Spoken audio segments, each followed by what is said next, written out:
As the prophet of esports, I rely on trustworthy and meaningful data every day. Data from our research partner, YouGov, offers the most complete view of esports fans and gamers in the world, providing context to who they are, what they think, the brands they buy, and things they do. YouGov's connected insights and research services inform strategy at every level. If you're a team, a brand, agency, or rights holder, you should be talking with YouGov. Their partners measure and maximize ROI and are telling compelling stories with data. Visit yougov.com/gaming-esports to learn more. Let's talk about Valve. Valve in the news. And here the report is Valve is secretly building a Switch-esque portable gaming PC. Let me just, before I throw it over to you guys, I got a ton of flack from other members of this cast on another live stream, okay, when we talked about a dedicated mobile device that Qualcomm was building for gamers, okay? And the point I made was mobile gamers, there is some segment of the mobile gaming market, I think, that wants a more hardcore experience. They're maybe not ready to spend thousands of dollars on a gaming PC. Maybe they don't want to play on PC or console for whatever reason. They love mobile gaming. They love mobile games, but they want to be extremely competitive, okay? In that context, and do you think something like this from Valve will succeed? Do we think there's a market for a Switch competitor from Valve? And what do you guys think it will look like? Like, who's the audience for this? Who are they really targeting? I'm thinking about, demographics from a product perspective and go-to-market perspective. Okay, first, Lindsay? I was very much team Qualcomm. Yeah. Making the mobile device. You and I were the ones who really correct hammered that point home. So this proves we were right. Right, Lindsay? Yeah, hello. Right. I know. And everyone crapped on us, and I am just happy to put this check back in the win column for me. But anyways, no, I think this is good. I mean, the Switch has been wildly successful, and to be honest, that's a little bit of like the Nintendo type of magic. Anything Nintendo does is pretty much wildly successful, and they have a very specific business approach that's worked for a long time. So obviously, people who have tried to replicate that have failed. But I am, I suppose, less enthusiastic about this one than I was about the other one because I really saw the other one hitting the developing market in that world very well. I less so see that with this one. That doesn't mean that it can't be successful in developing markets. I just am not sure I understand the product well enough to know if they're going to target like North American and Chinese markets versus, markets like India and Brazil. But that being said, if any product like this is done well enough and it gives more serious gamers the opportunity to practice with places or in places and with materials that might be better if you're a lower income serious gamer, I think it has the potential for success. I'm not sure that I understand the unique positioning of this one as well as I did with the last one. Yeah, so unlike the last one, just to give you guys a bit more info, there's no pricing on this, okay? The rumor says it'll have a touch screen, it'll have a touchpad, it'll have buttons, triggers, dual joysticks, it'll run Linux, and it will run an array of what they call specially optimized Steam titles. Now, I don't know if that means just like Dota and Counter-Strike or what that means specifically, or anything in your Steam library. But it says it's going to be called potentially Steam Pal, which I think is a terrible name. That is the worst. What? No. Oh God, yeah, that sounds so dirty. You can't unhear it. Yeah. So the issue for me, I'm sorry to interrupt. Yeah, but no, go ahead, Jimmy.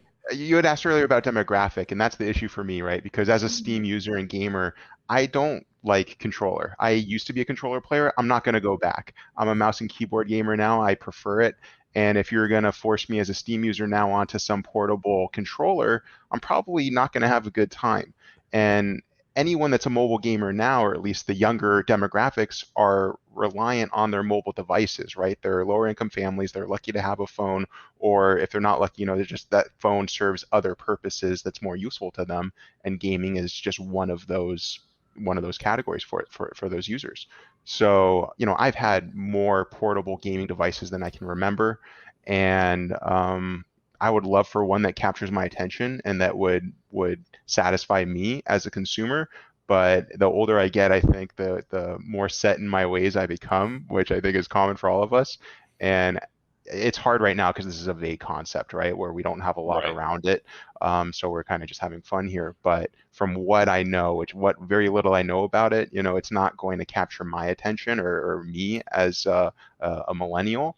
And I would be surprised if it captured a Gen Z, Gen Alpha audience as well, just because those kids play on touchscreen on their Android and on their iOS devices with no roadblocks or anything. They're as good as anyone else on any other device because that's how they learned. But do you buy, Jimmy, the premise that Lindsay and I both agreed on the last time we talked about a subject like this, right, with that Qualcomm device, that there is a segment of the mobile market that wants a more hardcore device, like piece of hardware?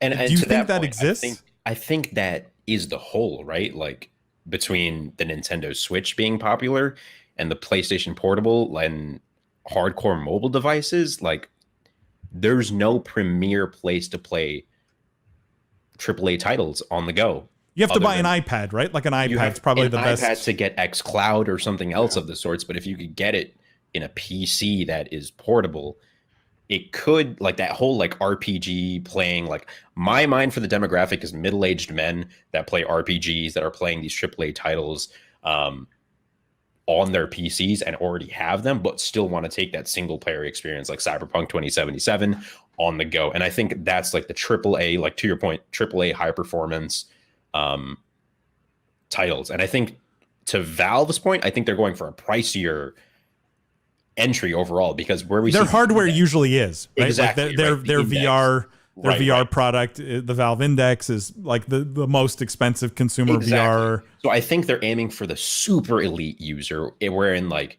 this is just going to be a toy to supplement your Index and the rest of the things you've got going. To Jimmy B's point, like I totally feel you, man. Like I am totally the same way. There's no way I'm playing any of these games with a controller because I have this amazing computer, this wonderful mouse, this great setup. I'm going to use it, definitely going to use it. But to Paul's point, there are those people that definitely just enjoy kicking back and spending thousands of dollars on something crazy like this. And I think it will be thousands of dollars.